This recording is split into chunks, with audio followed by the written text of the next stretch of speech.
마가복음 29절 시간이고요. 오늘은 마가복음 10장 1절부터 12절 말씀을 가지고 성경과 현실의 조화라는 제목으로 말씀을 나누겠는데요.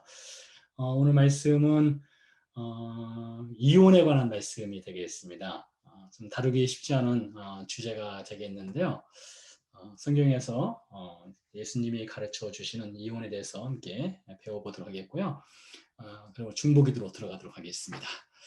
자, 마가복음 핵심 구절이죠. 같이 읽어보도록 하겠습니다. 인자가 온 것은 섬김을 받으려 함이 아니라 도리어 섬기려 하고 자기 목숨을 많은 사람의 대속물로 주려 함이니라. 마가복음 10장 45절 키 패시지가 되겠습니다. 자, 오늘은 바로 말씀으로 들어가도록 하겠는데요. 마가복음 10장 1절 말씀을 같이 읽어보도록 하겠습니다. 예수께서 거기서 떠나 유대 지경과 요단강 건너편으로 가시니 무리가 다시 모여들거늘 예수께서 다시 전례대로 가르치시더니 라고 되어 있습니다.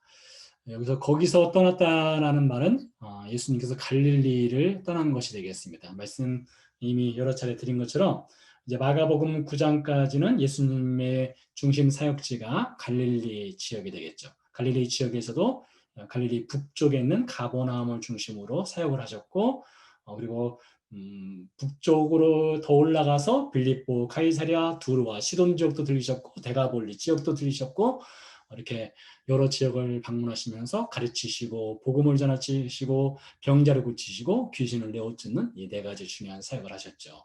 자, 그런 다음에 이제 예수님께서 마가복음 9장을 넘어서 10장부터는 이제 갈릴리 지역을 완전히 떠나시게 됩니다. 떠나서 유대 지역을 통과해서 최종적으로는 예루살렘으로 가시게 되겠는데요. 그래서 오늘 말씀에 보면 거기서 떠나 즉 갈릴리 지역을 떠나서 유대 지경과 요단강 건너편으로 가셨다라고 되어 있습니다. 요단강 건너편 지역이 어디일까요?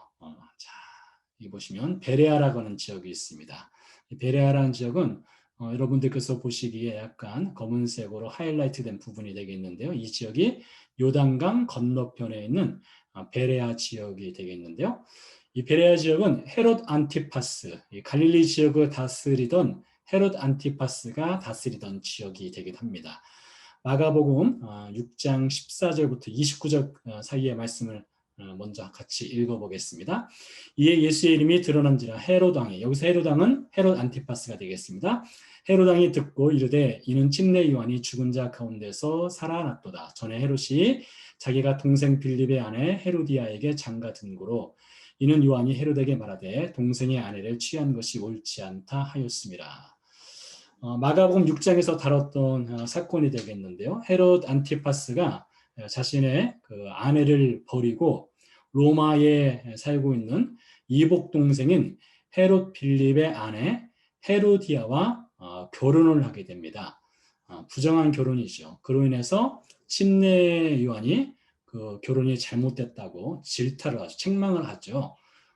그래서 헤롯과 헤로디아가 침례 요한을 가두어 버립니다. 가둔 장소가 이제 옥에 집어넣게 되는데 옥에 집어넣은 장소가 베레아 쪽에 있습니다. 베레아 쪽에 마케루스라고 하는 헤롯 대왕이 만든 요새가 있는데 그곳에 투옥시켜 버리죠. 결국에는 헤롯이 침례 요한의 목을 베지 않습니까? 바로 그 사건이 일어났던 현장이 베레아 지역이 되겠습니다. 베레아 지역이 되겠고요. 특별히 예수님께서 베레아 지역 중에서 가셔서 직접적으로 사역을 하신 곳으로 추정되는 곳은요. 베단이라고 하는 곳이 되겠습니다. 요한복음 1장 28절 말씀 같이 읽어보겠습니다. 이 일은 요한이 침례 베풀던 곳 요단강 건너편 베다니에서 일어난 일이니라. 침례 요한이 침례를 베푸던 현장이 베다니가 되겠는데요. 베다니는 두 곳이 있습니다.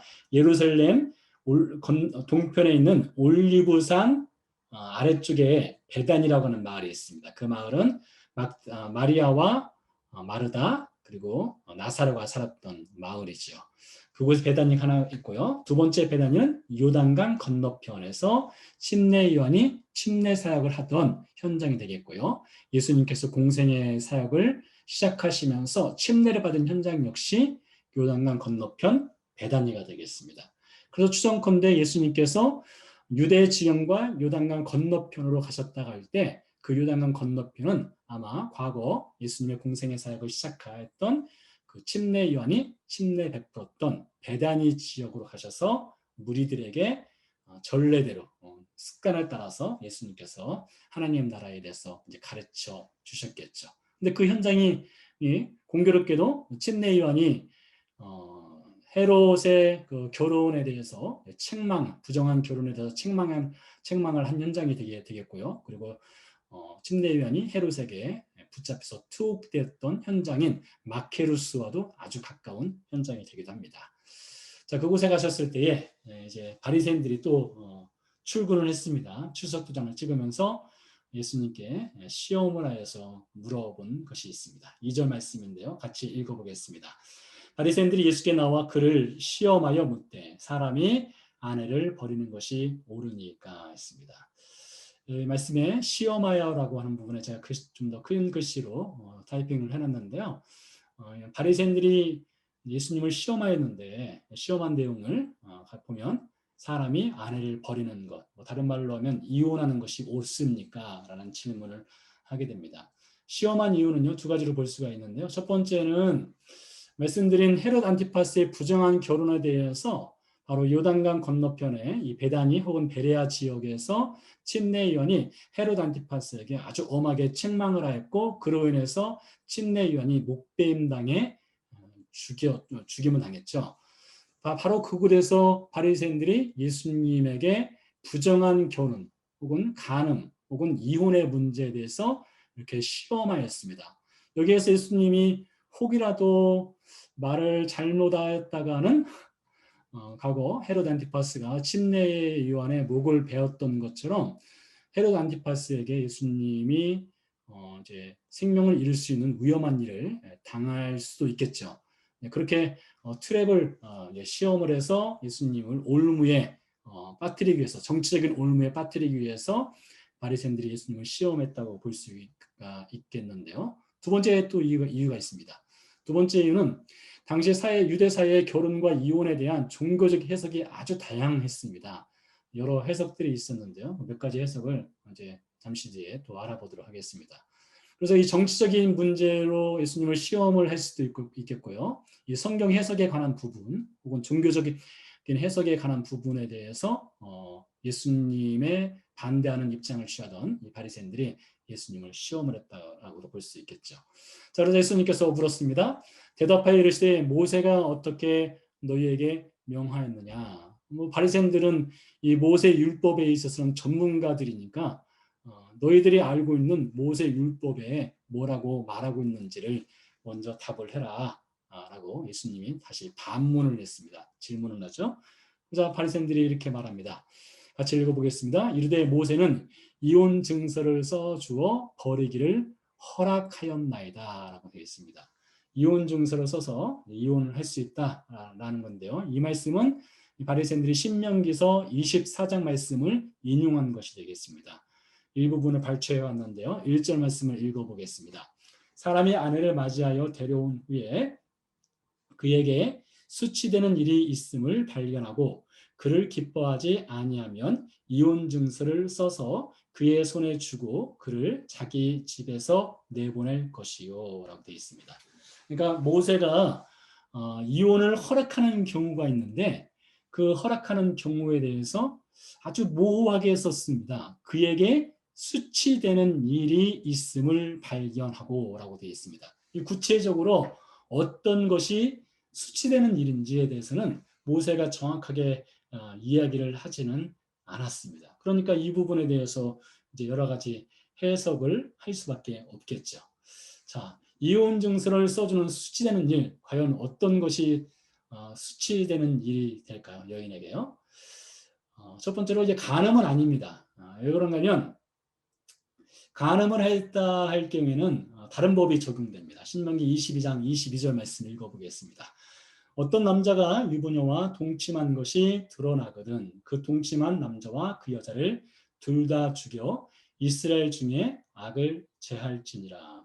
그러니까 유부녀가 다른 남자와 동침을 해서 간음하는 죄를 범했을 때는 죽이도록 되어 있습니다. 요한복음 8장에 의하면 이제 간음하다 현장에서 붙잡힌 여인을 예수님께 데려와서 돌로 쳐 죽이려 하죠. 모세 율법에 의하면 돌에 쳐 죽여야 된다. 그래서 돌로 쳐 죽이려 하는 장면을 볼 수 있기도 한데요. 그래서 이혼 증서를 써줘서 이렇게 내보내라고 하는 것을 보니까 간음하고는 관련이 없는 것 같습니다. 간음하고는 관련이 없고요. 그럼에도 불구하고 이제 예수님 시대와 또 그 이전의 랍비들은 이 수치되는 일에 대해서 이제 다양한 해석을 내놓는데 크게 두 가지 해석이 있습니다. 첫 번째로 랍비 삼마이라고 있습니다. 아주 이스라엘 여러 학파들이 있는데 그 중에서 삼마이 학파라고요. 굉장히 유명한 학파입니다. 삼마이는 주전 50년에서 주 30년까지 살았으니까 예수님 시대의 인물입니다. 이 삼마이는 어떻게 이 수치되는 일을 해석을 했는가 하면 간음을 한 경우로 해석을 했습니다. 그렇다는 것은 신명기 22장에 의하면 유부녀가 간음을 했을 때는 돌로 쳐 죽여서 사형을 하도록 하는 것이 신명기 22장 모세의 율법이었는데 훗날 랍비들은 그것을 반드시 죽여야 되는 그런 죄로 다스리지 않고 이제 간음을 했을 때 이혼 증서를 써서 내보내라 이렇게 해석을 하기도 하였습니다. 랍비 삼마이는 그렇게 해석을 했고요. 반면에 수치되는 일에 대해서 랍비 힐렐은 주전 110년에서 주후 10년까지 살았으니까 이 삼마이와 같은 동시대의 인물이기도 하죠. 힐렐은 굉장히 그 와이드하게 이게 해석을 했습니다. 수치되는 일이 무엇인지요. 참 우리가 지금 이미 읽고 계신 분들 계실 텐데 참 황당한 이유들로도 이혼을 할 수가 있었습니다. 예를 들면 여인이 헝클어진 머리로 길거리를 걸어 다닐 때 얼마큼 머리가 헝클어졌는지 모르지만 헝클어진 머리로 길거리를 돌아다닐 때 이혼할 수 있었습니다.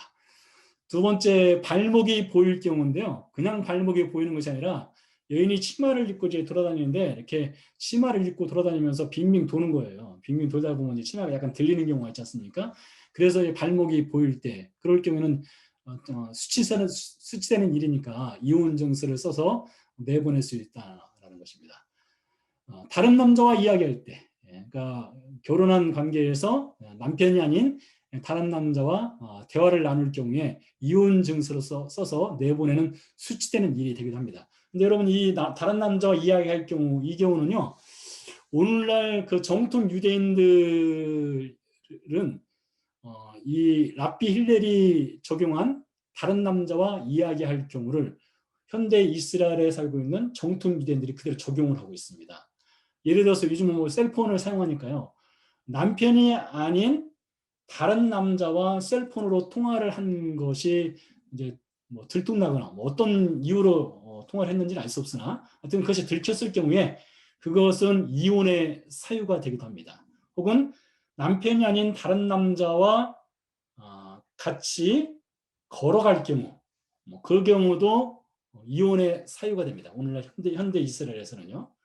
아마 그 랍비 힐렐이 과거에 수치되는 일로 규정한 것들을 여전히 오늘날 이스라엘에 살고 있는 정통 유대인들도 적용하고 있는 것으로 볼 수도 있겠습니다. 또 보면요. 시어머니에게 불친절할 경우 참 시어머니와 며느리 관계는 알다가도 모를 관계 아니겠습니까? 근데 시어머니에게 불친절할 경우에 수치되는 일이다 해서 이혼 증서를 써서 내보낼 수 있다는 것입니다. 다음으로요. 남편에게 큰 목소리로 어느 정도 큰 목소리인가 하면 이웃이 들을 정도로 이웃집에 살고 있는 사람이 아내가 남편에게 큰 목소리로 얘기하는 것을 들을 정도로 이렇게 목소리가 큰 경우에는 수치되는 일이다 해서 이혼 증서를 써서 내보낼 수 있다라고 랍비 힐렐은 해석을 했습니다. 그러니까 랍비 삼마이가 이 수치되는 일에 대한 해석은 굉장히 그 네로하게 협의적으로 해석을 했고 랍비 힐렐은 광의적으로 와이드하게 이제 해석을 한 경우를 볼 수 있습니다. 이만큼 당시 유대 사회에서 이 이혼 문제를 다루는 데 있어서 여러 가지 목소리들이 있다라고 하는 것을 볼 수 있겠는데요. 마태복음 19장 말씀을 보도록 하겠습니다. 마태복음 19장 말씀은 마가복음 10장의 또 다른 버전이 되기도 하는데요. 마태복음 19장 3절 말씀입니다. 바리새인들이 예수께 나와 그를 시험하여 이르되 사람이 어떤 이유가 있으면 그 아내를 버리는 것이 옳으니까라고 되어 있습니다. 여기서 어떤 이유라고 말하는 것은 이렇게 어떤 뭐 저기 아주 특정한 것이라든 여러 다양한 이유로 말할 수 있는 거예요. 여러 다양한 이유. 어떤 이유든지. 그러니까 그들 나름대로 바리새인들 나름대로 랍비 힐레리한테 배웠던 랍비 삼마야한테 배웠던 아니면 또 다른 랍비들한테 배웠던 그들 나름대로 이혼의 사유가 될 수 있는 여러 수치되는 일들을 이미 그들은 갖고 있었던 것이죠. 그것을 가지고 예수님께 당신은 어떻게 생각하느냐라고 이제 물은 것이죠. 자, 근데 예수님께서 이렇게 말씀하시면서 이혼 증서를 써주는 것에 대해서 오늘 본문에 보면 모세가 이야기하는 것을 또 볼 수가 있는데요. 왜 모세는 이혼 증서를 써서 내보내라고 하였을까요? 신명기 24장 말씀을 좀 더 읽어보도록 하겠습니다. 신명기 24장 2절 말씀인데요. 같이 읽겠습니다. 그 여자는 그의 집에서 나가서 다른 사람의 아내가 되려니와. 자, 이제 말씀드린 것처럼 수치된 일이 발견됐어요. 어떤 것이 수치된 일인지 정확하게 알 수 없으나 남편이 보기에 이것은 수치되는 일이다라고 생각을 해서 아내와 이혼을 하게 되었습니다. 이혼을 할 경우에는 반드시 무엇을 써줘야 되는가 하면 이혼 증서를 써줘야만 했습니다. 그래야 이혼이 허락되었다는 것이죠. 그러면 왜 여자에게 이혼 증서를 써줘야 했는가 하면 여자는 그 집을 나가서 결혼을 하지 않으면 당시 사회 문화적으로는 한번 결혼을 했던 여자가 이혼을 당하게 되면 사회적인 약자가 될 뿐만 아니라 생활하는 것에 생활에 위협을 받게 됩니다. 위협을 받을 수밖에 없습니다. 생활 전선에 나서 여자가 당시에 일을 할 수 있는 것도 아니었고 생명의 위협을 당하게 되죠. 생활고를 크게 당하게 되죠. 그래서 여인이 살아갈 수 있는 당시의 문화로서는 여인이 살아갈 수 있는 유일한 방법은 이혼 증서를 받아서 다른 남자와 결혼을 해야만 살 수 있는 사회적 환경이었기 때문입니다. 그렇기 때문에 모세는 수치된 일이 발견돼서 정말로 어쩔 수 없이 이혼을 해야 한다면 그 여인이 살아갈 수 있도록 반드시 이혼 증서를 써줘라 라고 했던 것이죠. 자, 성경 시대에 보면은 사회적 약자들에 대한 표현들이 등장을 하는데요. 약자들을 어떻게 도와줘야 되는가에 대해서 레위기서 19장과 신명기 14장 말씀을 같이 이어서 읽어보도록 하겠습니다.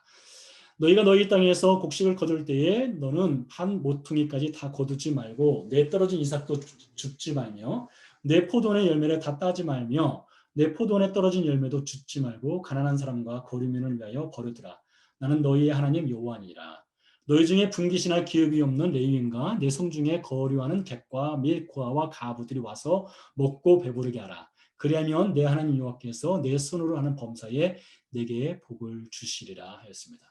여러분 이것이 성경의 정신이라는 것입니다. 성경의 정신은 이제 법을 적용을 할 때에 문자적인 적용뿐만 아니라 문자 뒤에 있는 하나님의 마음을 가지고 성경의 법을 적용하도록 하고 있는데 추수할 때에 한 구퉁이를 남겨두어서 그 한쪽 모서리는 너를 위한 것이 아니라 사회적 약자를 위한 것이다. 그리고 신명기 14장 말씀에서는 이것이 11조와 관련된 말씀이기도 한데요. 11조를 거두어서 그것을 가지고 성중에 있는 객과 고아와 가부들이 와서 먹고 배부르게 하라. 라고 같이 나누고 같이 공유하고 같이 공존할 수 있는 사회인으로 살아가라. 이것이 성경의 정신이란 것이죠. 같은 맥락에서 이혼 증서를 써줘야 되는 중요한 이유는 여인이 살아갈 수 있는 유일한 방법은 이혼 증서가 있어야만 다른 남자에게 또 시집을 가서 살 수 있기 때문에 이혼 증서를 써줘라 이렇게 말하고 있다는 것이죠. 또 다른 이유가 있습니다. 이혼 증서를 써줘야 하는 이유와 관련해서 예수님께서 이렇게 말씀하셨어요. 5절 말씀 읽어보겠습니다. 예수께서 그들에게 이르시되 너희 마음의 완악함으로 말미암아 이 명령을 기록하였거니와. 자, 예수님은 좀 더 근본적으로 왜 수치되는 일로 인해서 이혼 증서를 써주기를 모세가 허락했는지에 대해서 보다 근본적인 문제를 지금 지적을 하고 있습니다. 뭐 그것이 머리가 헝클어졌던, 발목을 보여서 그렇던, 시어머니에게 불친절하게 했던 남편에게 큰 목소리로 소리를 내서 떠들었기 때문에 수치되는 일이라 해서 뭐 이혼을 할 수 있다는 당시 사회적 분위기가 있지만, 보다 근본적으로 왜 이렇게 남편이 아내를 내버리고 이혼하고 그렇게 되는지, 그 이유를 예수님은 마음의 완악함으로 보았어요. 그 마음의 완악함을 로마서에서는 이렇게 얘기하고 있습니다. 로마서 5장 12절 말씀 같이 읽어보겠습니다. 그러므로 한 사람으로 말미암아 죄가 세상에 들어오고 죄로 말미암아 사망이 들어왔나니, 이와 같이 모든 사람이 죄를 지었으므로 사망이 모든 사람에게 이르렀느니라 했습니다. 여러분, 그러니까 여러 가지 이렇게 이 사회 구조적으로 사회에 악이 있고, 부주의가 있고, 부정이 있고, 부패가 있고, 또 인간관계에 깨어짐이 있고, 여러 가지 우리가 사회 생활하면서 뭐 가정이 됐던 개인이 됐던 집단이 됐던 많은 문제들이 있지 않습니까? 이런 많은 문제의 그 근본적인 뿌리가 어디에서 출발하느냐? 인간의 죄로부터 출발한다는 것이죠. 마음의 완악함으로 인해서 서로 이혼하고 이혼 증서를 써주고 내보내고 하는 일이, 그것이 어디에서 출발하느냐? 죄로 인해서 이런 문제들이 발견한다는 것이죠. 그래서 모세가 이혼 증서를 써줘야 하는 이유, 어떤 율법의 기능으로도 볼 수 있겠는데요. 이혼 증서를 써줘서 내보내도록 허락하는 이유는 이 최소한으로 사람을 보호하기 위한 일종의 보호장치로 또 볼 수 있다는 거예요. 여인을 보호하는 것이기도 하지만은 어떤 사회를 보호하고 가정을 보호하기 위한 장치로서 이혼 증서를 써주라는 것이죠. 브레이크 기능이 있다는 것입니다. 브레이크 기능. 그냥 아무렇게나 써주지 마라. 아무 때나 써주지 말라는 것이죠. 서로를 보호하기 위한 기능이라는 것이죠. 하나님께서 신명기 31장에서 참 안타까운 말씀을 하셨습니다. 이제 신명기 31장 이 내용은 이제 모세가 이스라엘 백성들을 가나안 땅으로 들여보내기 전에 마지막으로 유언과 같이 남긴 말씀 아니겠습니까? 이제 광야 생활 40년을 다 마치고 이제 광야 학교를 졸업을 한 거예요. 광야 학교 졸업을 하고 이제 가나안 땅으로 한 단계 업그레이드가 되어서 이제 또 다른 가나안 학교로 들어가게 되는데, 이제 하나님께서 가나안 학교로 들어가는 이스라엘 백성들이 어떻게 살아갈지에 대해서 말씀하신 내용입니다. 같이 읽어보겠습니다.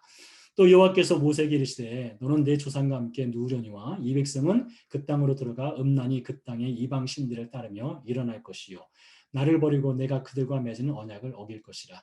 내가 그들의 조상들에게 맹세한 바 젖과 꿀이 흐르는 땅으로 그들을 인도하여 들인 후에 그들이 먹어 배부르고 살찌면 돌이켜 다른 신들을 섬기며 나를 멸시하여 내 언약을 어기리니, 나는 내가 맹세한 땅으로 그들을 인도하여 드리기 전 오늘 나는 그들의 생각하는 바를 아노라 했습니다. 이제 광야학교에서 하나님이 모세를 통해서 율법을 주셨지 않습니까? 율법을 가르쳐 주셨어요. 율법을 가르치고 나서 이제 가나안으로 이제 들어가게 되는데, 뭐 가나안 학교 혹은 생활 현장으로 들어가는 것이죠. 율법이라는 것을 갖고 들어가게 되는 겁니다. 들어가서 어떻게 살 것인가, 열심히 배웠지만 그들의 삶의 현장에 가서는 하나님의 율법을 어기고 언약을 어기고 이방신을 섬기고 죄를 지으면서 이제 살아갈 것이라는 것이죠. 그래서 하나님께서 그것을 미리 아신 거예요. 가나안 땅에 들어가서 얼마나 이스라엘 백성들이 타락할 것을 아신 거예요. 그래서 하나님이 타락할 것을 아시기 때문에 무엇을 주셨는가 하면 율법이라는 것을 주셨어요. 율법이라는 것을 통해서, 율법의 거울을 통해서 타락을 한 이스라엘 백성들이 자신의 그 타락한 모습을 율법을 통해서 발견하라는 것이지요. 그 율법의 기능 중에 하나가 그런 것입니다. 자, 좀 더 나가보도록 하겠습니다. 그러면서 예수님께서 이 결혼의 의미에 대해서 이제 좀 더 한 단계 더 들어가서 말씀을 해주시는데요. 이렇게 말씀하셨죠. 모세가 어떻게 너에게 명하였느냐, 이 말은 율법이 어떻게 말하느냐, 바리새인들이 잘 알고 있는 율법이 어떻게 말하느냐라고 물었죠. 그러자 바리새인들은 율법이 말하는 대로 말했습니다. 모세는 이혼 증서를 써줘서 버리기를 허락하였다. 신명기 24장 말씀을 가지고 정확하게 율법이 뭐라 하는지를 이야기하고 있죠. 근데 예수님께서 율법 이전에 하나님께서 이 결혼을 어떻게 만드셨는지를 말씀해 주셨어요. 자, 창조 때로부터 갑니다. 예수님은 율법 이전에 창조 때로 가서 하나님이 결혼이라는 것을 어떻게 창조하셨는가를 말씀해 주고 있는데요. 그 장면을 좀 보도록 하겠습니다. 자, 창조부터 이제 이 연대기는 창조부터 포로 귀환 시대까지의 연대기가 되겠는데요. 그중에 맨 먼저 창조가 있었죠. 창조 때는 하나님께서 아담과 하와를 창조하시면서 그들을 한 몸으로 창조하셨습니다. 근데 단순히 아담과 하와만 한 몸이 된 것이 아니라요. 그 당시에는 하나님과 아담과 하와가 한 몸이었습니다. 하나님의 형상을 닮은 아담과 하와를 하나님이 창조하셨고 하나님은 아담과 하와와 동행하는 존재였죠. 아담과 하와도 하나님을 언제든지 만날 수 있는 존재로서 창조 시대는 살아갔었죠. 자, 근데 어떤 일이 벌어지게 됩니까? 죄가 들어오게 되죠.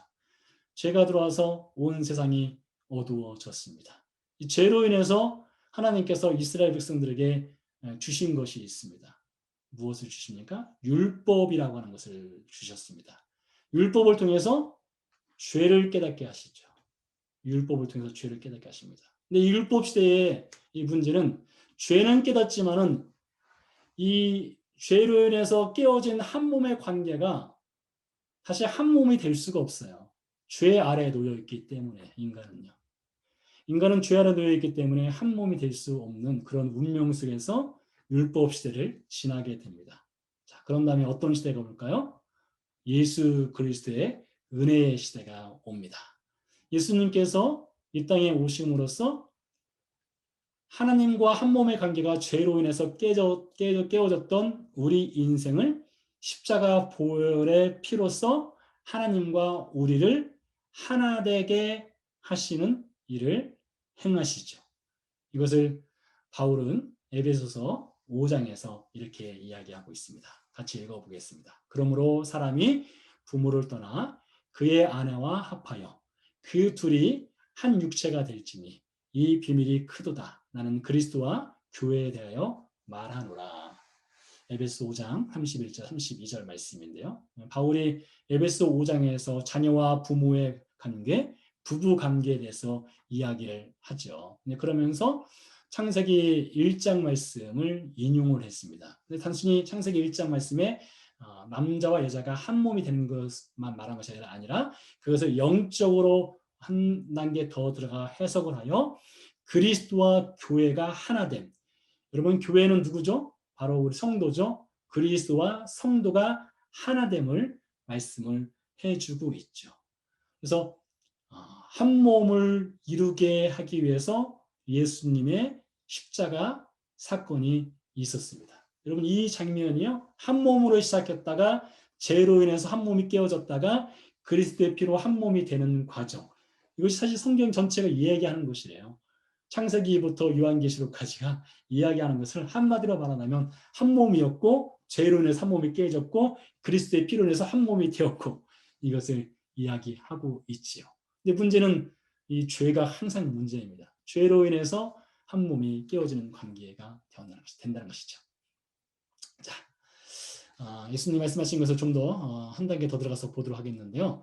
창조 때로부터 사람을 남자와 여자로 지으셨으니 했습니다. 이것 참 중요한 포인트가 있습니다. 사람을 남자와 여자로 지으셨다고 했어요. 이것은 어떤 것을 뜻하는가 하면요. 그 둘을 한 몸이 될지니라 이제 둘이 아니요 한 몸이니 라고 했는데 이어서 보면 이것은 남자와 여자가 동등한 관계로 창조가 되었다는 것입니다. 남자와 여자가 동등한 관계로. 여러분 예수님 시대 당시에 이것은 절대로 있을 수 없는 관계입니다. 예수님 시대 당시에 남자가 우월하였죠. 여자는 숫자에도 들어가지 않는 존재였으니까요. 뭐 예수님 시대 당시 유대 사회뿐만 아니라 그 당시에 전반적인 메소포타미아라든가 뭐 이집트라든가 헬라 로마 시대 마찬가지였죠. 남자가 주도권을 쥐는 관계였죠. 그렇지만 예수님은 창조 시대 당시에 남녀 관계를 동등한 관계로 창조되었다고 말씀하셨고요. 그 동등한 관계는 또 어떤 관계입니까?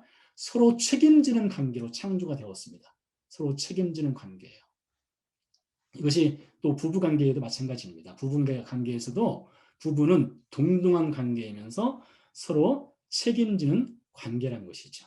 자, 이것을 가지고 이제 말씀드린 랍비 삼마이라든가 랍비 힐렐이라든가 바리새인들은 이제 결혼 문제를 다루면서 이제 자기들 나름대로 이제 성경을 해석을 해서 그 당시에 사회 문화적으로 남자를 우월하게 보고 여자를 이제 경시하고 그렇게 하기도 하고 수치되는 일이라고 해서 남자들 마음대로 이혼을 할 수 있는 그런 것들을 적용을 해서 해석을 했는데 예수님 말씀하셨습니다. 하나님이 짝지어 주신 것을 사람이 나누지 못할지니라. 하나님이 주어가 되셨어요. 결혼 관계에 있어서는 사람이 주어가 아니라는 것입니다. 하나님이 주어라는 것입니다. 하나님이 짝지어 준 것을 사람이 자기 임의대로 자기가 이런 일이 수치된다, 저런 일이 수치된다 해서 마음대로 사람이 나누지 못한다라고 말씀하셨죠. 자, 그러자 이제 제자들이 이제 추가적인 질문을 하게 됩니다. 애프터 서비스를 받게 되는데요. 10절 말씀 같이 읽어보겠습니다. 집에서 제자들이 다시 이 일을 물으니 왜 물었을까요?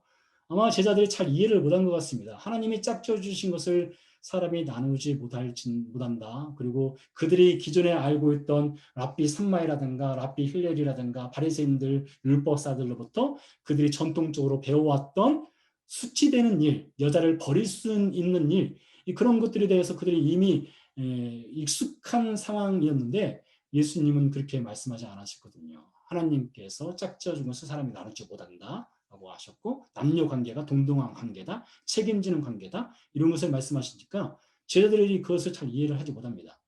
마태복음 19장 10절에서는 또 이렇게 말합니다. 제자들이 이르되 만일 사람이 아내에게 이같이 할진대 장가되지 않는 것이 좋겠나이다. 차라리 그럴 바라야 장가 안 드는 게 낫지 않느냐.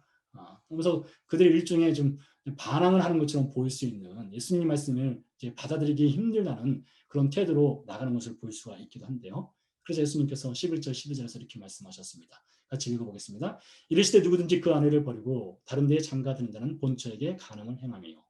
또 아내가 남편을 버리고 다른 데로 시집가면 간음을 행함이니라. 예수님께서는 이제 이혼을 할 수 있는 그 범주 안에 무엇만 집어넣는가 하면 간음이라는 것만 집어넣습니다. 간음 외에 다른 어떤 것으로도 하나님께서 짝져 주신 것을 사람이 임의대로 결정해서 이혼을 할 수 없다라는 것을 예수님께서 제자들에게 가르쳐 주시게 되지요. 참 근데 오늘 성경 공부를 마치면서요. 이렇게 예수님께서 가르쳐 주셨는데요. 실제 오늘날 우리의 그 현실 사회로 볼 때는 참 이 결혼 관계와 또 이혼의 문제를 이제 성경의 원리대로 적용을 한다는 것이 상당히 어려운 복잡다양한 상황이 있다는 것을 인정을 합니다. 참 그런 아픔이 있죠. 그것이 참 인간의 연약함입니다. 율법 아래 혹은 죄 아래 거하고 있는 아직 우리는 이 세상이라고 하는 것이 완벽한 세상이 아니거든요. 우리가 지금 에덴 동산에 살고 있는 것도 아니고요. 그런 완벽한 세상이 아니라 참 불완전한 세상에 살고 있는 우리가 그런 삶을 살고 있다 보니 참 우리의 실제 현실 속에서 이 말씀을 아주 스틱하게 적용을 해서 실천하는 데서는 상당한 어려움이 있다는 것을 충분히 공감하고 또 그런 부분에 대해서 고민을 할 필요성은 있다라고 하는 그런 생각을 또 해보게 됩니다. 네, 참 쉽지 않은 주제인데요. 네, 오늘은 여기까지 하도록 하겠습니다.